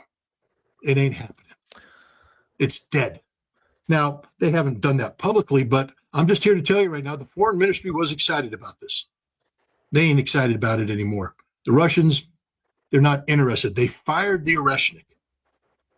That means that the Oreshnik is now, as Dmitry Medvedev said, an integral part of their nuclear deterrence posture. And they're not giving it up to a lying sack of manure government that tried to kill the president. Remember, the Russians are furious about this. They're furious about this because this isn't a CIA accident. Yeah, This is a directed activity by the CIA, directed by the president of the United States, who's covering for the CIA right now. Right. That's the Russian interpretation. well, Ray, yeah, well, before you go, briefly, I did have one more question for both of you. So, Ray, just please finish, but I have one more question, and then we can Sure, close. okay. Yeah, the Russians are furious. They were furious when the Ukrainians attacked their bomber fields, part of their triad deterrent. What did they do? Well, they complained more about drones that dropped a railroad bridge and killed some civilians. They were furious, but they did not make a big federal case out of it. There were other things that they're furious about. But what I'm trying to say here is that Putin may be furious, but he's calm, cool, and collected. This statement by Lavrov, you'll recall, blames it on the terrorists in Ukraine. If Putin is briefed and told erroneously, in your view, Scott, that this was NATO for sure, we don't know if the U.S. did it directly, then he will have a way of blaming it on Ukraine again. Now, the other thing is that there's been no response. It's been a good week, if memory serves, that the U.S. has had this component that they could analyze. Now, let's say that, of course, I bow to you on your expertise, that it shows that it was targeted right on the state residents and that it was U.S. technology. This, in my view, is a litmus test. If Putin, as I believe he was, has been interested first and foremost to have a umbrella good relationship with the United States, why would he want that? To avoid a nuclear war. Is that clear enough? I think it's very clear, and I think they've made that very clear. He's a cautious guy, and this guy is irascible. He's unpredictable. You gotta be careful with him. That's the priority. Okay. Now, if he still wants to hope that people like Witkoff and others can can work out things on Ukraine, for example, then he has the option of being furious, but being also Putin. But if the administration comes back with an answer that says, no, Mr. Putin, you're lying. We can tell that you're lying. These were actually, we know that they weren't headed toward. If it comes back with that kind of massaging of the intelligence, or equally bad, if they don't respond at all, if even in secure channels there's no response, Putin will have to take this as the next to the last straw. What's the last straw? New start. Okay.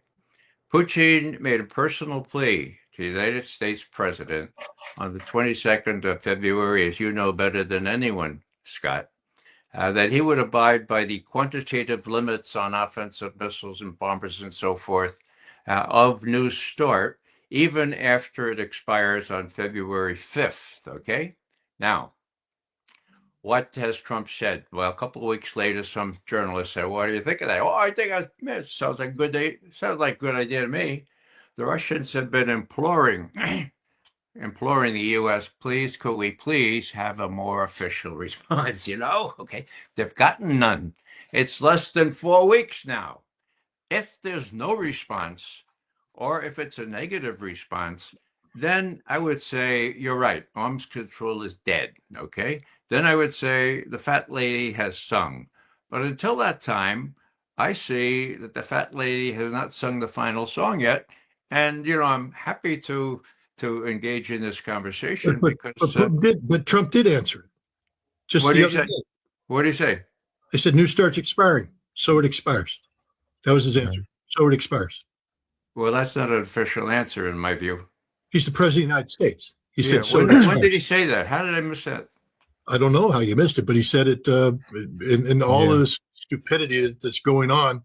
It's a throwaway statement that the media didn't pick up on. I picked up on it. And Putin did respond. The Ministry of Defense made it very clear that the firing of the Oreshnik, and this is why I put so much emphasis on it, was a direct response to the attack against Putin's residence. Now, Scott, I would argue that the Oreshnik, the Russians have described that as an intermediate range missile, correct? Okay.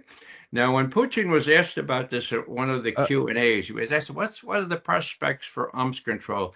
He said, there's a two-part answer here. If the Americans agree to prolong the quantitative limits of New START, I know what to expect for the next year. If they don't, that's a different kettle of fish, and it's more complicated now because of middle-range ballistic missiles that need to be taken into account, and of course, China.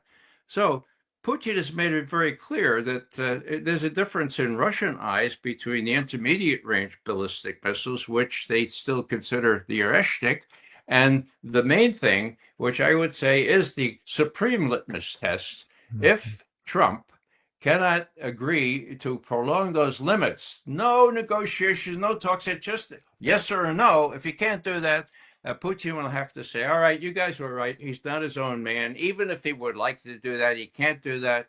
We will draw the necessary conclusions. Then the fat lady will have sung.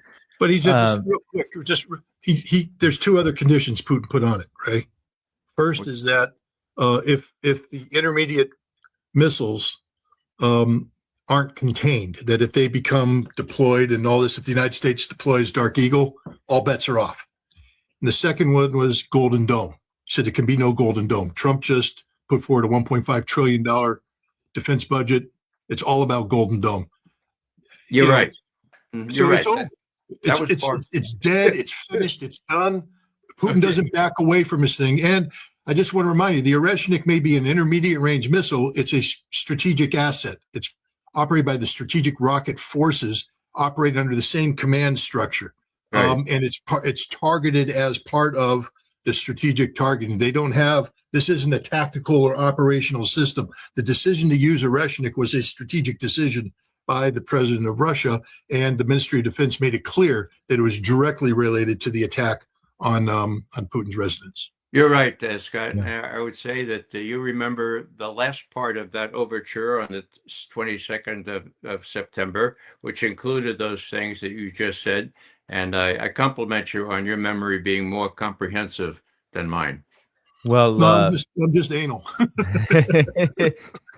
well, Scott, I have not been able to cover, I wanted to cover the specifics and the particularities of the Oreshnik strike that occurred in response to the CIA and U.S. Assassination attempt on Vladimir Putin.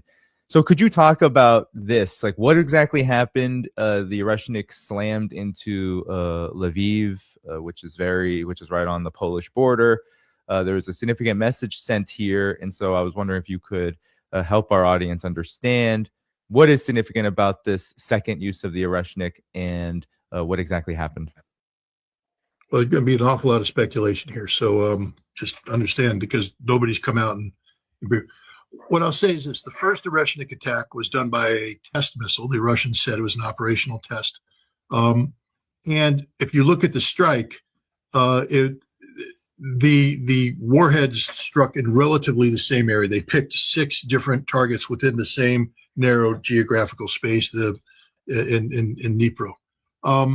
This strike by a second Oreshnik, there were 6 distinct, physically separated targets. I think there was an aircraft refurbishment facility that might have taken 3. When I say 3, it's 6. The 6 submunitions, 3 independently target warheads, 6 submunitions, boom, boom, boom. But one of them went off and hit the strategic gas position, and I think that they hit other targets. So what the Russians demonstrated this time is, because they were saying, it just comes in and it's not accurate. The Russians went, watch this. See, it's separated. And now see what happens. The 6 independently targeted things go and hit 6 distinct targets that are, the Oreshnik has a greater. So the Russians gave away a very big operational detail about the Oreshnik, that it's not just concentrated in one area. It's 6 separate, targetable maneuvering warheads that put it down with precision on where they need to go. So that's a signal that the Russians sent too about capability.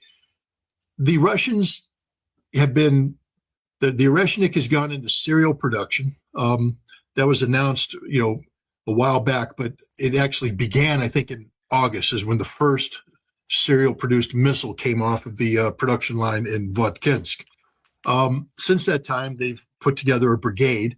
That's 3 battalions of 3 launchers each. That's 9 missiles. There's a 10th missile used there for training purposes. So 10 missiles serial produced out of Votkhinsk between August and December, when this brigade went operational.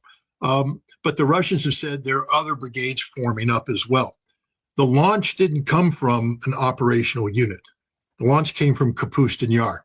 When Putin first announced the Oreshnik, he said it was an operational test, and he said, we have several of these assembled together, but it's a test missile. We don't have, it's not gone into serial production. It is in serial production now. Those missiles are going to operational brigades in the Belarusian military. Well, it's actually a Russian brigade in Belarus, jointly commanded, and then other brigades that are up there. This missile was a test missile as well. It's sort of funny to just tell a little war story here.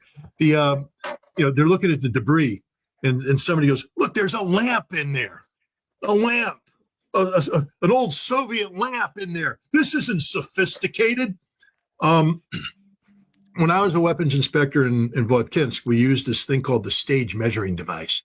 So you pop the lid off the missile, and you're supposed to slide the stage measuring device down into the missile, and then they had optic things. You're measuring the gap between the stages to make sure that the second stage wasn't the same as an SS-20, but it had to be illuminated. And so down there they had lamps. And I remember, and now this is a solid propellant thing. We had to wear anti-static clothing and, touch ourselves clean before we got up anywhere near this missile.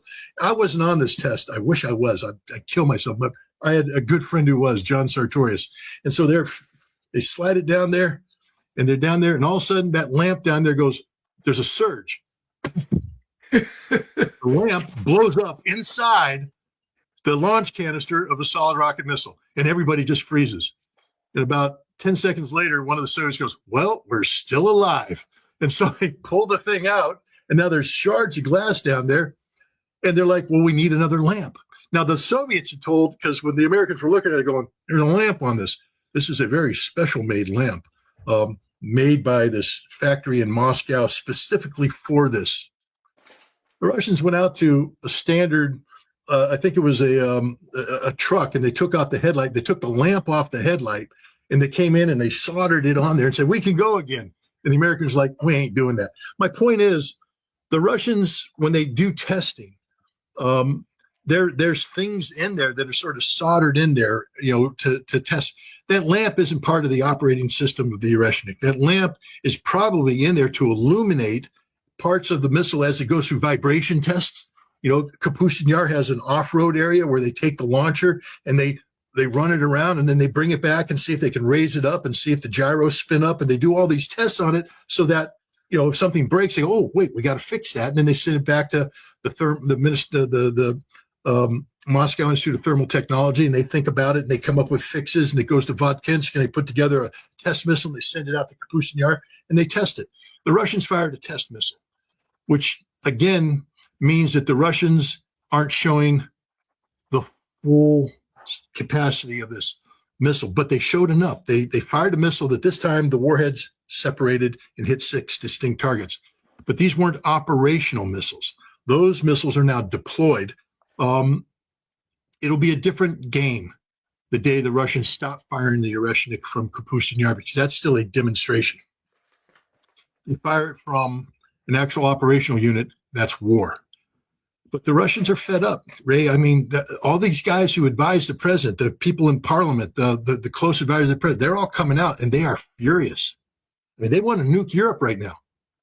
They straight up the head of the defense committee in the parliament. That's just the equivalent of, whoever runs the House, Armed Service Committee, nuke them. And I'm going to advise the president to nuke them now. Sergei Karagana, very well-known political theorist who is close to Vladimir Putin. We need to use nuclear weapons against Europe now. It's the only thing they'll understand. This is the rhetoric taking place. Now, Vladimir Putin, of course, is much more pragmatic and smart, and he carries the weight of the world on his shoulders, and I don't believe he's going to do that.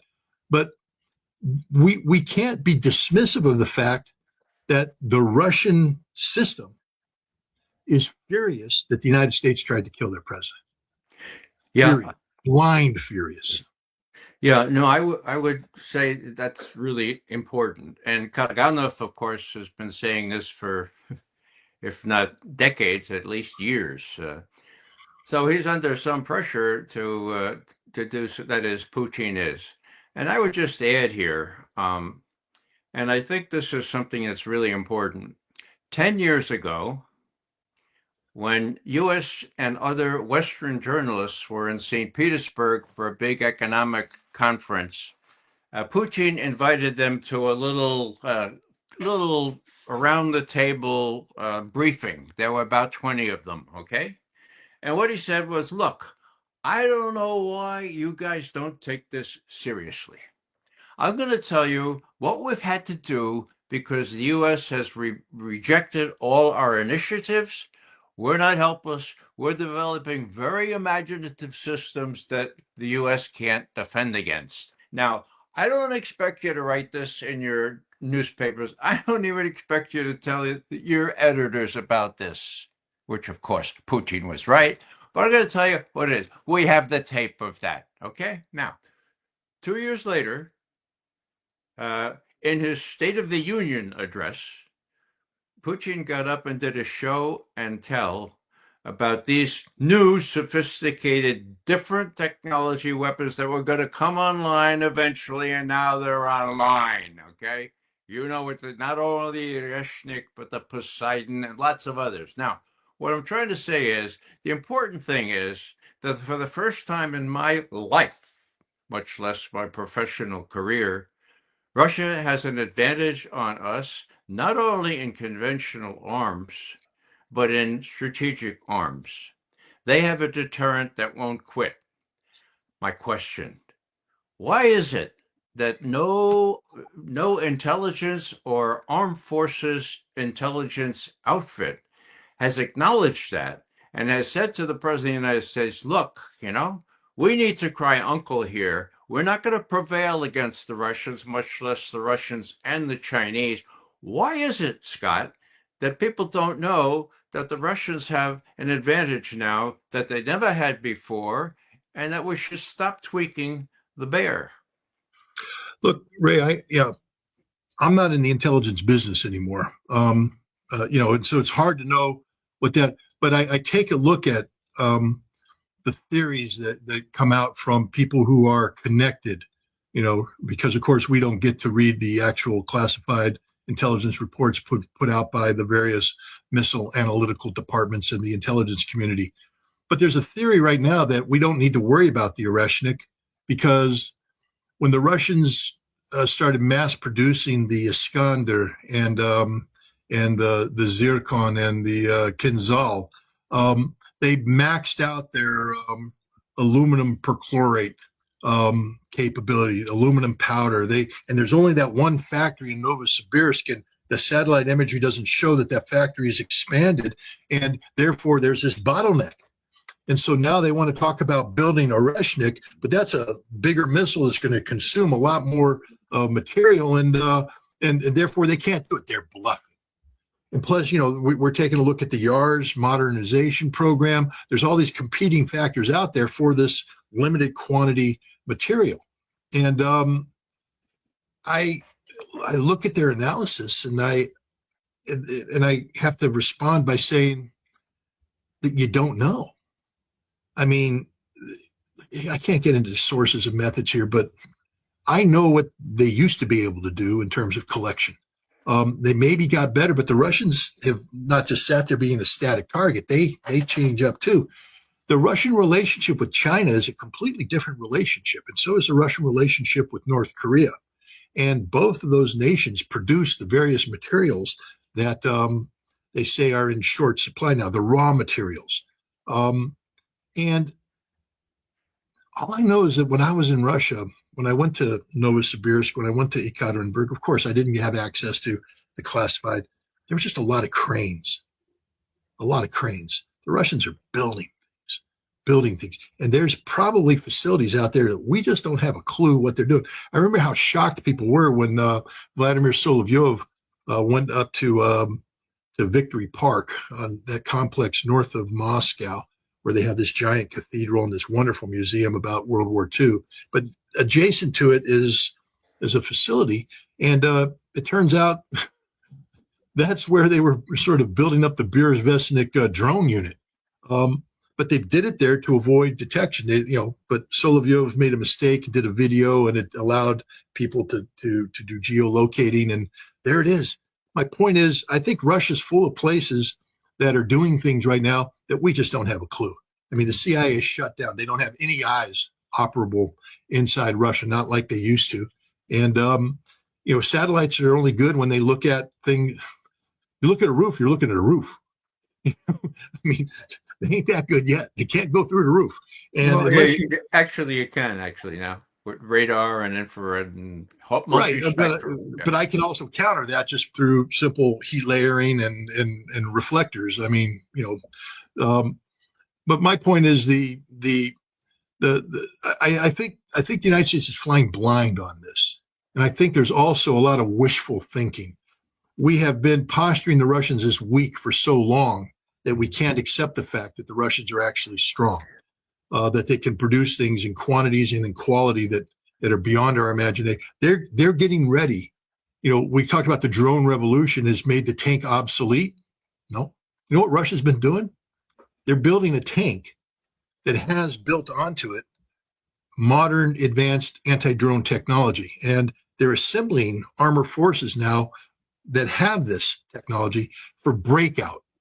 Now, when and where that's going to happen, I don't know. People are saying it might come down through Chernihiv, maybe through Sumy. But the point is, the Russians are getting ready to reinvent the battlefield and using new technology, advanced technology that we're we're still trying to learn how to do basic drone warfare, where the Russians and Ukrainians are masters at this. But drone warfare has reached sort of the pinnacle of where it can go. Now the question is, do you just have static trench warfare, or do you come up with new tactics and new equipment like the Germans did, at the end? And the Russians are doing that right now. And we're just clueless. We're clueless about Russia. Well, I thought that the Russian economy was falling apart. Scott, that's what the president said just the other day. Would the president be ill-informed on that, do you suppose? I think the president is as Not ill-informed good. as it gets. I also think this president doesn't care what other people tell him. I think the president gets something in his mind. Look, this is a man who basically said international law doesn't matter. The Only my Constitution morals. matters. The only thing that matters is my morality. The man who was on more airplanes with Epstein than anybody else, his morality. Great. Sorry I went there. I apologize for that. No, I mean, that's relevant. Any final comments, gentlemen, before we head out? Ray. Just, I'm glad that over the next couple of weeks, February 5 is when New START expires. I see that. Maybe, Scott, I'd ask you if you agree with this. If there's no response, or if there's a negative response from the President of the United States to do this simple thing of just renewing for one more year the quantitative limits of New START, then I think Then I think Putin will finally have to say, "All right, bring the fat lady in here. It's all over. No more arms control." Do you agree with that? Look, Ray, I'm going to try and be optimistic and agree with you. My only problem is that this defense budget, while we've been talking disarmament and all that stuff, the American nuclear weapons enterprise has been positioning to get funding for the mass production of plutonium pits. And that's budgeted now. There's money in the budget. They're doing this. They're building the pits. Why would you build new, and we're talking thousands of plutonium pits? Why would you do this if you're agreeing to caps? I think the president's already made his mind up. I think that he's already, he's just not going to give it away. But, when he said the other day, they said New START's expiring. He said, so it expires. So This will sound trite, but I believe that a Nobel Peace Prize is very much in Trump's distorted mind. I mean, he's going to steal it from some Venezuelan chick. It sounds adolescent to suggest this, but if he doesn't say yes to renewing those limits on New START, I think that may only disqualify him. I do think that's an element in his thinking about such things, as odd as that may seem to the rest of us rational people. You don't think kidnapping Maduro and getting ready to preemptively launch a war against Iran would disqualify? No, I know those Nobel Peace Prize folks. All they need to do is, As long as they support it, right? As long as they support the wars. They can do it. As long as the Peace Prize Committee supports the wars, it's okay, I guess. I mean, Obama did get one after all, right? All right, everybody. This was a great show. It was a huge show. I think it was very, very fair and very interesting. That I'm so glad so many people came out to hear both you, Scott and Ray. I have your websites. I have Scott's Substack. I have Ray, your website. I also have Scott's YouTube channel in the video description, so you can check out all of their work. Hit the like button before you go, everyone. There was a lot of generosity, new members. New people who gave super chats. So I'm just putting them on the screen so you all know that it is appreciative. Yeah, until next time, everyone, we're gonna head out. We've been on for a couple hours. Can I say one thing real quick? Please do. It's just a personal thing. Of course. I have been what do they call it? Debanked by the U.S. government. Today, the U.S.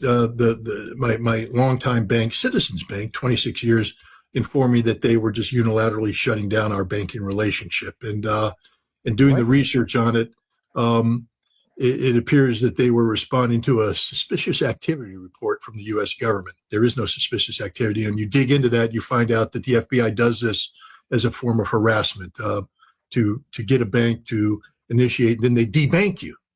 And so if you could go to scottritter.com and go to the donation page and make a little donation. I'm not asking for a lot, but they basically, all my money disappeared in my bank. I don't have any money left. And you know, we'll work it out. I'm not panicked, but normally I would just let it slide. But, you know, sort of a big deal. Mid-month bills. Anyways, that's all I would ask. Is, if you guys could spare a penny or two to help me get through this until I figure out what the hell's going on, I'd appreciate it.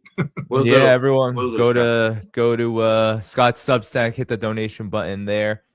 Do that. That's ridiculous. Well, on that note, everybody, just know that this does have consequences, and you know, we all have to stand and take care of each other and stand with each other. So until next time, everyone, I will be back again soon. I'll let you know when I am. I believe it's Thursday night, but I'll let you know the time and the guests. Thank you, everyone. We're going to head out together. Bye-bye. Thank you, Scott.